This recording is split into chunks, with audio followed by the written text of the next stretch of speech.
اللہ پاک ارشاد فرماتا ہے بے شک میں ہی اللہ ہوں، میرے سوا کوئی عبادت کے لائق نہیں، بس اے لوگوں میری ہی عبادت کرو۔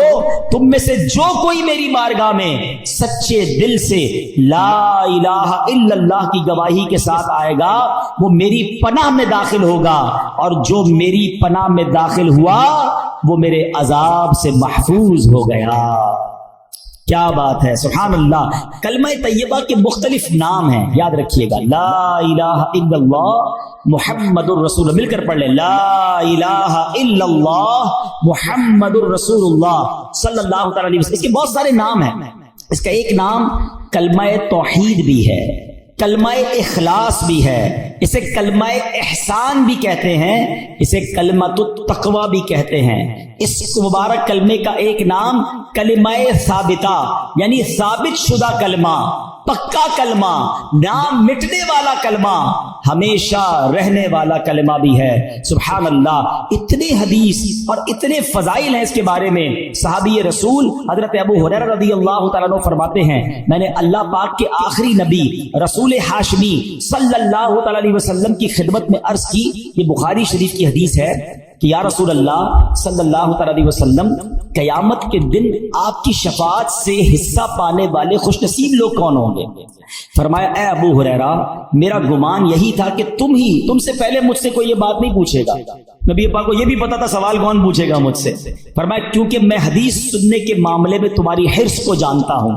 پھر فرمایا اے ابو ہریرہ قیامت کے دن میری شفاعت پانے والا خوش نصیب وہ ہوگا جو سچے دل سے لا الہ الا اللہ کہے گا۔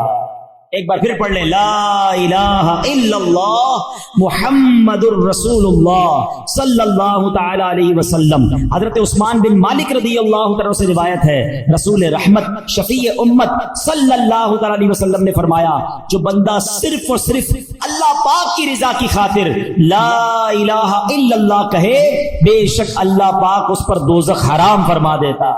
ایک بار پھر پڑھ لیں، لا الہ الا اللہ محمد الرسول اللہ صلی اللہ تعالی علیہ وسلم۔ اللہ پاک کے آخری نبی رسول ہاشمی صلی اللہ تعالی علیہ وسلم نے فرمایا من مات وہو یعلم انہ لا الہ الا اللہ دخل الجنہ، یعنی جو اس حال میں مرا کہ وہ جانتا ہے اللہ پاک کے سوا کوئی عبادت کے لائق نہیں تو وہ جنت میں داخل ہوگا۔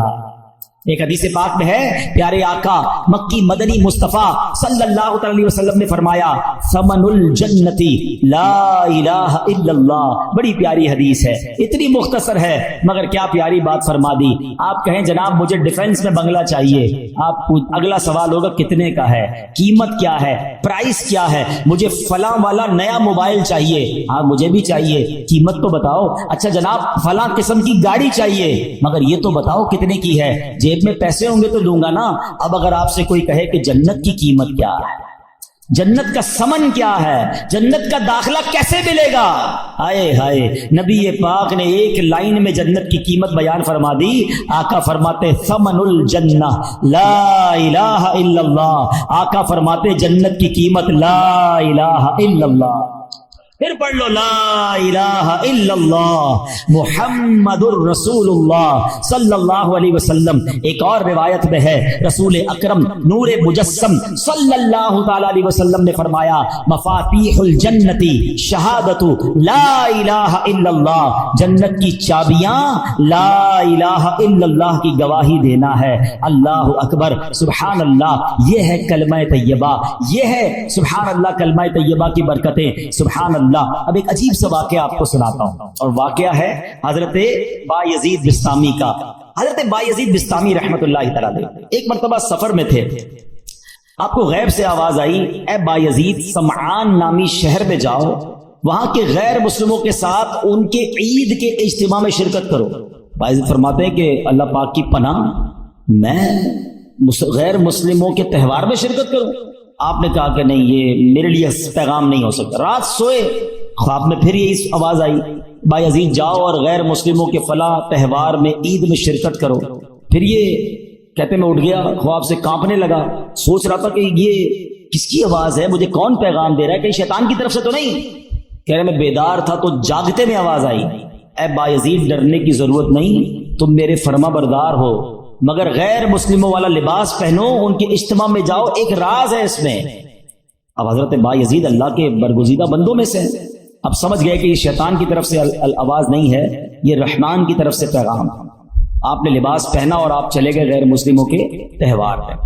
اب سارے بہت بڑا میدان، بہت بڑا میلہ، سب لوگ اپنے سب سے بڑے عالم کے انتظار میں بیٹھے ہیں۔ کچھ دیر بعد ان کا عالم آیا، سب لوگ بیٹھ گئے، اس نے تقریر کرنی تھی، مگر جیسی وہ عالم تقریر کرنے کھڑا ہوا نا، وہ کپ کپانے لگا، وہ لرزنے لگا، اور وہ کہتا ہے کہ لوگوں نے کہا اے سردار آپ تقریر شروع کیجئے۔ تو کہتا ہے کہ تو ہمارے اجتماع میں ایک محمدی بیٹھا ہے، ایک اللہ کے آخری نبی کا امتی بیٹھا ہے، اور وہ تمہارے دین کا امتحان لینے آیا ہوا ہے، اس لیے میری آواز ہی نہیں نکل رہی ہے۔ پھر اس نے بلند آواز سے کہا اے محمدی، اے اللہ کے آخری نبی کے امتی، کھڑے ہو جاؤ۔ حضرت بایزید بستامی کھڑے ہو گئے۔ تو اس عالم کہتا میں تم سے کچھ سوال کروں گا، تم نے جواب دیا تو اس کے بعد ہم ساری باتیں تمہاری مانیں گے، اور اگر تم جواب نہ دے سکے تو ہم تمہیں قتل کر دیں گے۔ تو بایزید بستامی تو ولیوں کے سردار تھے، آپ نے کہا پوچھو جو پوچھنا ہے۔ اس غیر مسلم نے بھرے مجمع میں 61 سوال کیے، 61 کوسچن کیے حضرت بایزید بستامی سے۔ حضرت بایزید بستامی نے سب کے سب ٹھیک جواب ارشاد فرما دیے۔ حضرت بایزید بستامی نے اسے سوال کیا، تم نے کر لیے سوال، اب میں سوال کرتا ہوں، بتاؤ آسمانوں اور جنت کی چابی کیا ہے؟ تو جو غیر مسلموں کا عالم تھا نا، وہ کہتا ہے آسمانوں اور جنت کی چابی کلمہ طیبہ لا الہ الا اللہ محمد الرسول اللہ ہے۔ اللہ پاک نے اس کی زبان پر حق جاری کر دیا۔ اب اپنے اتنے بڑے عالم کی آواز سن کر، اس کا جواب سن کر، اس میدان میں ہزاروں غیر مسلم تھے، سب کے سب کلمہ پڑھ کر مسلمان ہو۔ اللہ اکبر، یا رسول، یا جاری رہے گا فیضان کلمہ طیبہ۔ اچھا، اب یہاں بڑی خوبصورت بات علماء نے لکھی کہ کلمہ طیبہ کے فضائل تو بہت سارے، لیکن اس کے تقاضے پورے کرنا بھی ضروری ہے۔ فرمایا کہ حضرت زید بن ارقم رضی اللہ عنہ سے روایت ہے، رسول ذیشان مکی مدنی سلطان علیہ الصلوۃ والسلام نے فرمایا جس نے اخلاص کے ساتھ لا الہ الا اللہ کہا وہ جنت میں داخل ہوگا۔ صحابہ کرام نے عرض کی یا رسول اللہ صلی اللہ علیہ وسلم کلمہ طیبہ کا اخلاص کیا ہے؟ فرمایا یہ کہ بندہ اللہ پاک کی حرام کردہ چیزوں سے بچتا رہے۔ اب ایسا نہیں صرف لا الہ الا اللہ پڑھتا رہے بھائی جنت میں چلے جائیں گے۔ ایک مرتبہ وہاب بن منبہ رحمۃ اللہ تعالی کی خدمت میں عرض کیا گیا کیا کلمہ طیبہ جنت کی چابی نہیں ہے؟ فرمایا کیوں نہیں ہے، بالکل ہے، لیکن ہر چابی کے دندانے ہوتے ہیں نا، اگر تم ان دندانوں کے بغیر تالا کھولنا چاہو گے تو تالا نہیں کھلے گا۔ سبحان اللہ، کتنی پیاری مثال دے دی کہ کلمہ طیبہ جنت کی چابی ہے، مگر اس کے دندانے کیا ہیں؟ نماز ہے، روزہ ہے، حج ہے، زکوٰۃ ہے، جو فرائض ہیں وہ اس کے تالے کی چابی کے دندانے ہیں۔ تو گویا کلمہ بھی پڑھنا ہے، نماز بھی پڑھنی ہے، روزے بھی رکھنے ہیں، فرض ہو جائے تو حج بھی کرنا ہے۔ چلو حج کے بارے میں بھی تھوڑی سی بات کر لوں۔ بڑی تعداد میں وہ لوگ ہیں جن پر حج فرض ہو جاتا ہے مگر وہ حج نہیں کرتے۔ اس کو آسان نہ سمجھنا، جس طرح نماز فرض ہے نا، جس طرح روزہ فرض ہے۔ آپ کو پتہ ہے اسلام کے 5 پلر بچپن سے پڑھ رہے ہیں، 5 ارکان اسلام، اسکول میں تھے جب سے، مدرسے میں جب سے پڑھے، سب نے پڑھے ہوں گے۔ کون کون سے ہیں؟ نماز، روزہ، حج، زکوٰۃ اور توحید کا اقرار، کلمہ پاک پڑھنا۔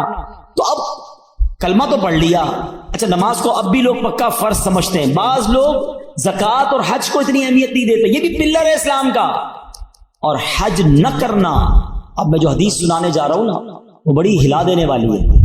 حدیث پاک کا مضمون ہے، نبی پاک فرماتے ہیں جو کوئی شخص استطاعت کے باوجود، یعنی طاقت رکھتا ہے، پیسے بھی ہیں، گھر والوں کو بھی نان نفقہ دے سکتا ہے، ایسی صحت بھی ہے کہ حج کر سکے، استطاعت کے باوجود حج نہ کرے، آقا فرماتے ہیں مجھے کوئی پرواہ نہیں وہ عیسائی ہو کر مرے یا یہودی ہو کر مرے، یعنی معاذ اللہ اس کے ایمان پر خاتمہ نہ ہونے کا خوف ہے۔ لوگ کہتے ہیں یار بس حج کرنا ہے تو وہ ذرا بچی کی شادی کر لوں پھر کر لوں گا، وہ ذرا کاروبار سیٹ کر لوں پھر کر لوں گا، آج کل بڑی گرمی ہے، حج ذرا ٹھنڈ میں آئے نا پھر کر لوں گا۔ اور اللہ کے بندوں ہمیں نہیں پتا ہم زندہ رہیں گے نہیں رہیں گے اگلے حج تک۔ کئی لوگ پچھلے حج میں ہمارے ساتھ تھے، اس بار نہیں ہیں۔ اگر فرض ہے تو دیر نہ کریں، اور اگر تم یہ سمجھتے ہو نا کہ 2-4 کام اٹکے ہوئے ہیں وہ ٹھیک ہو جائے تو حج کروں گا، ارے تمہاری بھول ہے، وہاں چلے جاؤ، سارے کام ادھر سے ہی تو بن جاتے ہیں۔ بگڑے ہوئے بنتے ہیں، سب کام مدینے میں، بٹتے ہیں جہاں بھر کے آلام مدینے میں۔ مشکل میں ہو تو جاؤ نا آقا کی دربار میں۔ اور لوگ کہتے ہیں حج کے پیسے تو ہیں مگر اس سے زیادہ نہیں ہیں، وہ کم ہو جائیں گے۔ بھول ہے تمہاری، حدیث پاک سناتا ہوں جس کا مضمون ہے حج کرو غنی ہو جاؤ گے۔ ہاں، حج کرنے سے مال میں بھی برکت ہو جاتی ہے، حج میں سستی نہیں۔ حج ایک ہی بار فرض ہے، ایک بار کر لیا پھر بار بار نہیں ہے۔ لیکن جس نے ایک بار بھی نہیں کیا، اچھا ایک اور عجیب فینومینا، عمرے کرتے رہتے ہیں، ہر سال عمرہ کرتے، حج نہیں کیا۔ ارے بھائی تم 100 عمرے کر لو، تمہارا فرض ادا نہیں ہوا ہے۔ کوئی 100 نفل پڑھے اور فرض نہ پڑھے تو کیا ہوگا؟ فرض ادا ہو جائے گا؟ نہیں ہوگا نا، فرض پڑھنا پڑے گا نا۔ یہ بالکل اسی طرح حج کرنا پڑے گا۔ اور میں آپ کو سچ بتاؤں، کسی عاشق رسول کے ساتھ حج کر لیا نا، پھر حج کی بار بار کیے بغیر چین آئے گا نہیں۔ حج کا مزہ بھی اور ہے، حج کا لطف ہی اور ہے۔ عرفات کا میدان، مزدلفہ کی راتیں، مینا کی بہاریں۔ آؤ اللہ سے دعا کرتے ہیں اللہ کلمہ پاک کی برکت سے اسی سال ہم سب کو حج نصیب فرما دے۔ اے اللہ تیرے خزانوں میں کمی نہیں، ہمیں اسی سال تیرے گھر آ کر لبیک پڑھنا بھی نصیب فرما دے۔ میرے رب کے خزانوں میں کمی نہیں ہے، لیکن حج کرنے کی پکی نیت رکھو، اور اگر حج فرض ہو گیا تو اس کی تاخیر نہ کریں۔ تو پتہ چلا کلمہ جو ہے وہ جنت کی چابی تو ہے، لیکن جناب والا اس کے دندانے بھی ہیں۔ اور اس کے دندانے کیا ہیں؟ اس کے دندانے یہ ہیں کہ نماز پڑھے، روزہ رکھے، اور حج فرض ہو تو حج ادا کرے، زکوٰۃ کی شرائط پائے جائے تو زکوٰۃ دے۔ پھر دیکھیں انشاءاللہ یہ جنت کی چابی کیسے کام کرتی ہے۔ حضرت نوح علیہ السلام نے ایک بار اپنے بیٹے کو کمال کی نصیحت فرمائی۔ حضرت نوح علیہ السلام کا آخری وقت آ گیا، آپ نے اپنے بیٹے کو نصیحت کرتے ہوئے فرمایا بیٹا میں تمہیں 2 باتوں کا حکم دیتا ہوں اور 2 باتوں سے منع کروں گا۔ بیٹا میں تمہیں حکم دیتا ہوں کہ کلمہ طیبہ لا الہ الا اللہ کی کثرت کرتے رہو۔ بے شک اگر ترازو کے ایک پلڑے میں 7 آسمانوں اور 7 زمینیں رکھ دی جائیں، دوسرا ایک پلڑے میں کلمہ طیبہ رکھ دیا جائے، تو 7 آسمانوں اور 7 زمینیں کا جو وزن ہے اس کے مقابلے میں کلمہ طیبہ کا وزن بڑھ جائے گا۔ دوسری نصیحت فرمائی بیٹا سبحان اللہ و بحمدہ کی کثرت کیا کرو، بے شک یہ ہر چیز کی تسبیح ہے، اس کی برکت سے مخلوق کو روزی دی جاتی ہے۔ دوسرا وظیفہ کیا مل گیا؟ سبحان اللہ و بحمدہ، سبحان اللہ و بحمدہ، سبحان اللہ و بحمدہ۔ روزی میں کمال کا وظیفہ ہے، جس کی روزی میں پرابلم ہو روز صبح کم از کم 112 بار پڑھ لیا کرو۔ اب آئیے فرماتے بیٹا میں تمہیں مزید 2 نصیحتیں کرتا ہوں، شرک اور تکبر سے بچتے رہنا۔ تو یہ 2 باتیں پازیٹو جو کرنے والی ہیں، 2 باتیں جن سے بچنا ہے، اس کو پکڑ لیجئے۔ کلمہ پاک اور سبحان اللہ و بحمدہ کا ذکر کرنا ہے، اور شرک اور تکبر سے بچنا ہے۔ یہ حضرت نوح علیہ السلام کی سبحان اللہ وصیت بھی ہے اور شاندار نصیحت بھی ہے۔ اور سبحان اللہ کلمہ پاک کی ایک اور فضیلت سنیں، حضرت عبداللہ ابن عباس فرماتے ہیں دن اور رات میں کل 24 گھنٹے ہیں، اور کلمہ طیبہ کے حروف بھی 24 ہی ہیں۔ جو ایک بار کلمہ طیبہ پڑھتا ہے اس کا ہر حرف 1 گھنٹے کے گناہوں کا کفارہ بن جاتا ہے۔ بس جب بندہ ہر روز 1 مرتبہ کلمہ طیبہ پڑھے اس پر کوئی گناہ باقی نہیں رہتا۔ اب سوچو جو دن میں کئی بار کلمہ پاک پڑھتا ہے اس پر کتنا اجر و ثواب ملتا ہوگا۔ تو یہ ذکر جو ہے اپنی زندگی میں شامل کر لیجئے۔ نبی پاک علیہ السلام نے فرمایا قیامت کے دن اللہ پاک فرشتوں سے فرمائے گا کلمہ طیبہ پڑھنے والوں کو میرے قریب کر دو اور میرے عرش کے سائے میں جگہ دو، بے شک میں ان سے محبت کرتا ہوں۔ اللہ کا محبوب بننا ہے تو کلمہ پاک کا ورد کیجئے۔ اللہ اکبر۔ میں نے ایک شروع میں بات کہی تھی کہ افضل الذکر کیا ہے، اب حدیث سن لو۔ احمد مجتبی رسول خدا صلی اللہ تعالی علیہ وسلم نے فرمایا افضل الذکر لا الہ الا اللہ و افضل الدعاء الحمدللہ۔ آقا فرماتے ہیں افضل ذکر ہے لا الہ الا اللہ اور افضل دعا ہے الحمدللہ۔ تو سبحان اللہ کلمہ پاک بھی پڑھنا ہے اور بات بات پر اللہ کا شکر بھی ادا کرنا ہے۔ بہرحال میرے پیارے اسلامی بھائیوں، اب ایک اور اہم بات سبحان اللہ کہ ہمیں جب آخری وقت کسی کا آ جائے نا، کسی مردے کا، کسی شخص کا آخری وقت، انتقال کا وقت قریب آ جائے، تو اس وقت اس کے پاس جا کر کلمہ پاک کی تلقین کرنی چاہیے، کلمہ سکھانا چاہیے۔ نبی پاک کا فرمان لَقِنُوا مَوْتَاكُمْ لَا إِلَٰهَ إِلَّا اللَّهُ، اپنے مردوں کو لا الہ الا اللہ کی تلقین کرو، یعنی جو مرنے کے قریب ہو اسے کلمہ سکھاؤ۔ اس طرح کہ اس کے پاس بلند آواز سے کلمہ پڑھو. اب اس کا طریقہ بھی سمجھ لیں. بعض اوقات پتہ ہے کیا غلطی کرتے ہیں, کسی کا آخری وقت ہو, اس کے پاس جا کر کہتے ہیں کلمہ پڑھو, لا الہ الا اللہ پڑھو, لا الہ الا اللہ محمد رسول اللہ پڑھو. یہ نہیں کرنا چاہیے. یہ بڑی اہم بات بتانے جا رہا ہوں. جو سکرات کا وقت ہوتا ہے نا, بڑی تکلیف میں ہوتا ہے بندہ, اس کو بڑی مشکل ہو رہی ہوتی ہے. خدا نہ خواستہ اس تکلیف میں اگر اب اس نے یہ کہہ دیا نا میں نہیں پڑھتا, میں کلمہ نہیں پڑھتا, تو کہیں ایسا نہ ہو اس کا خاتمہ برا ہو جائے. ہمیں کرنا پتہ ہے کیا, میں یہ نہیں کہتا کہ جو یہ کہہ دے میں نہیں پڑھتا اس کا خاتمہ برا ہوا, لیکن آپ کے دل میں تو بات رہ جائے گی نا, یار اس نے منع کر دیا تھا کلمہ پڑھنے سے, تو یہ بات نہ کریں. بلکہ طریقہ صدر الشریعہ مفتی امجد علی اعظمی نے بہار شریعت میں لکھا, نزا کی حالت میں جب تک روح گلے کو نہ آئی ہو مرنے والے کو تلقین کریں. کس طرح کریں؟ اس کے پاس جائیں اور بلند آواز سے خود کلمہ پڑھنا شروع کر دیں. اشہد ان لا الہ الا اللہ واشہد ان محمد رسول اللہ پڑھتے رہیں. اب اس کو کہنے کا حکم نہ دیں, آپ پڑھتے رہیں تاکہ وہ سنے اور اس کو یاد آ جائے. اور جب اس بندے نے کلمہ پڑھ لیا نا, آپ چپ ہو جائیں, اب کوئی اور بات نہ کریں. اس کا آخری جملہ نکل چکا ہے نا کلمہ, اب آپ خاموش ہو جائیں. ہاں اگر کلمہ پڑھنے کے بعد اس سے پھر کوئی بات کر دی, اب دوبارہ آپ بلند آواز سے کلمہ پڑھنا شروع کر دیں. کوشش کریں کہ اس کا آخری کلام جو ہے وہ لا الہ الا اللہ محمد الرسول اللہ صلی اللہ تعالی علیہ وسلم. اللہ مجھے اور آپ کو مرتے وقت بھی کلمہ نصیب فرما. کس کس کی تمنا ہے مرتے وقت کلمہ پڑھنا ہے؟ سبحان اللہ. آج کل پڑھتے ہو؟ مرتے وقت سب کو پڑھنا ہے. روزانہ کتنی بار پڑھتے ہو؟ آج کا بیان نکال دیں, آج کے بیان میں تو ماشاءاللہ کئی بار ہم نے پڑھ لیا. آپ چوٹ کرنے کے لیے کہہ رہا ہوں, پچھلے ایک ہفتے میں کتنی بار کلمہ پڑھا؟ اپنے آپ کو جواب دینا, مجھے جواب مت دینا. تمنا کیا ہے کہ مرتے وقت کلمہ پڑھوں, آخری زبان پر کلمہ پاک ہو. زندگی میں نہیں پڑھنا ہے. کتنی فضیلتیں سن لی, افضل الذکر کہا گیا اس کو. اور ایک بات یاد رکھنا, مرتے وقت تو ویسے ہی پڑھنا مشکل ہوگا. ہاں زبان بھاری ہو جائے گی. آپ نے دیکھا بخار میں الفاظ نہیں نکلتے, سر میں درد ہو تو بات کرنے کو جی نہیں چاہتا, پیٹ میں درد ہو زیادہ بندے کی منہ سے بات ہی نہیں نکلتی ہے.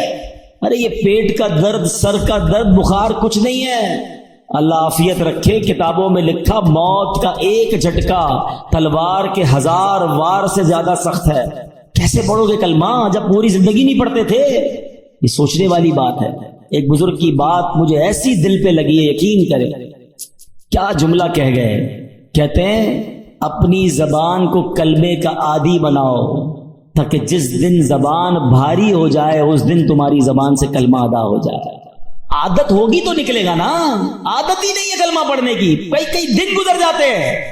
ارے ہونا کیا چاہیے کہ میں صبح ایک تسبیح کلمہ پاک کی پڑھوں, شام ایک تسبیح کلمہ پاک کی پڑھوں, جب موقع ملے زبان سے لا الہ الا اللہ محمد الرسول اللہ نکلتا رہے. پڑھتے ہی نہیں ہیں. اچھا اس کو میں ایک اور طریقے سے سمجھاتا ہوں. یہ جو گندی محفلیں, بری محفلیں, برے دوستوں کے ساتھ بیٹھتے نا, نہ بیٹھا کرو. گانے سننا, فلمیں دیکھنا, غیبتیں کرنا, گالیاں دینا. پہلے ایک بات یاد رکھیں, یہ جو ہمارا دماغ ہے نا, کمپیوٹر کا سی پی یو پتہ ہے اس میں کیا ہوتا ہے؟ ڈیٹا ہوتا ہے. آپ سرچ کریں وہ نکال کے دے دیتا ہے. یہ دماغ اللہ پاک نے ایسا کمپیوٹر دیا ہے ہمیں, ایسا سی پی یو دیا ہے جس کو ڈیلیٹ کرنے کی بھی عادت نہیں ہے. دنیا کے موبائل بھر جاتے ہیں, بھائی تھوڑی سی ویڈیو ڈال دو, کمپیوٹر میں جگہ ختم ہو جاتی ہے. 50 سال کا ہو گیا ہوں میں, میرے بچپن کی ویڈیو بھی دماغ میں موجود ہے. سب کے ساتھ ایسا ہے نا, آپ کو بچپن کے کئی واقعات ایسے یاد ہیں جیسے آپ کی آنکھوں کے سامنے فلم چلتی ہے. یہ کدھر سیو ہے؟ ادھر سیو ہے. جس کا نام لیتا ہوں اس کی تصویر آ جاتی ہے دماغ میں. کیسے آتی ہے؟ یہ سب کی تصویریں سیو ہیں. دنیا بھر کے ممالک دیکھے, وہ دماغ میں سیو ہیں.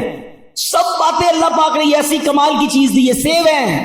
لیکن اگر گندی باتیں بھی سیو ہیں نا تو پھر یہ خیالات میں بھی آتی ہیں. نماز میں برے خیالات لوگوں کو آتے ہیں کیونکہ فلمیں دیکھ کے نماز پڑھنے آتے ہیں نا. اور یہ بری باتیں جو کر, دیکھو اس سی پی یو میں جانے کا طریقہ کیا ہے؟ ان پٹ ہمارے دل و دماغ میں جانے کے 3 راستے ہیں. ایک بات یاد رکھیے گا, 3 دروازے ہیں: دیکھنا, بولنا اور سننا. یہ 3 راستے ہیں, یہ شٹر ہیں سمجھ لو. ان تینوں راستوں کو پاک کر لو تاکہ اندر جو بھی جائے گا وہ پاک و صاف ہی جائے گا. جب پاک گیا نا اندر تو جھٹکا لگے گا تو نکلے گا کیا؟ پاک ہی نکلے گا نا. مثال کے طور پہ یہ گلاس ہے, اس میں پانی ہے, کوئی بھائی ادھر سے گزرے اس کو ٹھوکر لگا دے, کیا گرے گا اس میں سے؟ بتاؤ نا. پانی گرے گا, دودھ گرے گا. دودھ کیوں نہیں گرے گا؟ اس میں ہے ہی نہیں دودھ. مولانا صاحب کیا ہو گیا آپ کو؟ دودھ تو جب گرے گا نا جب گلاس میں دودھ ہوگا. اچھا اس میں تھوڑا سا شربت ملا دوں, لال شربت ہو جائے. اب دھکا لگے گا تو کیا گرے گا؟ شربت گرے گا. سمجھ رہے ہو نا میری بات؟ یہ پریکٹیکل سے سمجھا رہا ہوں آپ کو. برتن میں جو ہوتا ہے وہی چھلکتا ہے, برتن میں جو ہوتا ہے ایسا ہی ہے. اب آؤ میں سمجھاتا ہوں. جس کے دماغ میں بری باتیں ہیں نا، گندی باتیں ہیں، بری محفلوں میں بیٹھا ہے، غلط دیکھ رہا ہے، غلط سن رہا ہے، غلط بول رہا ہے، جب دھکا لگتا ہے نا پھر وہی باہر نکلتا ہے۔ آپ دیکھ لیں اچھے خاصے نیک نمازی جھگڑا ہو جائے کسی سے، ارے باپ رے باپ ایسی گالیاں نکلتی ہیں، بندہ کہ اس کو کیا ہو گیا یار، پتہ چلتا ہے کہیں بیٹھتا ہے گالیاں سنتا ہے، ٹھیک ہے نا۔ اور کسی شریف النفس آدمی جس نے کبھی گالیاں سنی ہی نہیں ہے، بیٹھتا ہی نہیں بری صحبت میں، اس کو دھکا دے دو، اس سے کسی کا جھگڑا ہو جائے، یار نہیں مارو مجھے، کیوں لڑ رہے ہو بھائی، نہیں بھائی نہیں کرو، اس کے منہ سے گالی نکلے گی نہیں کیونکہ اندر گندا نہیں ہے۔ چلو ایک اور ایگزامپل، ایک اور مشورہ، ایک اور طریقہ، آپ کشتی میں کہیں جا رہے ہیں، اچانک جھٹکا لگا آپ کو، اترتے اترتے پیر سلپ ہو گیا، کسی نے دھکا دے دیا، فوراً آپ کی زبان سے کیا نکلتا ہے؟ چیک کر لو آپ۔ کچھ خوش نصیب وہ ہوں گے جیسے ہی دھکا لگتا ہے نا ان کی زبان سے نکلتا ہے لا الہ الا اللہ، یا اللہ، یا رسول اللہ، یا غوث پاک۔ سمجھ لو اندر صحیح بھرا ہوا ہے، سمجھ رہے ہو؟ اندر آپ کا پاک بھرا ہوا ہے، جھٹکا لگ رہا ہے اچھا ہی نکل رہا ہے۔ مگر ایسے بھی لوگ سن رہے ہوں گے کہ جب جھٹکا لگتا ہے نا گالی نکلتی ہے، ابے تیری، ابے او، پتہ نہیں کیا کیا بولتے ہیں۔ ذرا سا موٹر سائیکل کو بریک لگے سامنے والے کو گالیاں شروع۔ مطلب کیا ہے؟ اندر کیا بھرا ہوا ہے؟ گندا بھرا ہوا ہے۔ موت کا جھٹکا لگے گا اور خطرناک جھٹکا لگے گا، اندر اچھا بھرا ہوا ہوگا نا وہ باہر آ جائے گا، اور اگر اندر برا بھرا ہوا ہوگا نا، بے حیائی، برائی، گالیاں، مارے نہ جائیں، کہیں مرتے وقت بری باتیں زبان پہ نہ آ جائیں۔ ہماری تمنا کیا ہے؟ کلمہ پڑھتے پڑھتے، درود پڑھتے پڑھتے، یا رسول اللہ کہتے کہتے میں وہ سنی ہوں جمیل قادری مرنے کے بعد میرا لاشا بھی کہے گا الصلاۃ والسلام۔ یہ پڑھتے پڑھتے جانا ہے نا، تو دنیا میں پڑھو گے تو آخرت مرتے وقت آئے گا نا زبان پہ، ادھر گالیاں دینی ہے، ادھر لڑائیاں کرنی ہے، ادھر غیبتیں کرنی ہے، اور تمنا یہ کہ مرتے وقت کلمہ نصیب ہو۔ نہ کرو ایسا، آج سے نیت کر جاؤ کہ اگر کلمے والی موت چاہیے تو کلمے والی زندگی بھی چاہیے۔ چابی اگر جنت کے دروازے کو کھولنے والی چاہیے تو چابی کے دندانے بھی تو چاہیے نا۔ تو اب انشاءاللہ ذکر و درود سے زبان کو تر رکھیں گے انشاءاللہ۔ کیا بات ہے میرے پیر و مرشد کی، بچپن سے ان کی نعتیں سن رہے ہیں، اب حدیثیں پڑھ پڑھ کے اور سمجھ آتی ہیں کہ کیا دعائیں، کیا التجائیں امیر اہل سنت نے اپنے کلاموں میں لکھ دی ہیں۔ کیا خوبصورت شعر تھا، آپ ہم بہت پرانی نعتیں اور ہم پڑھتے تھے۔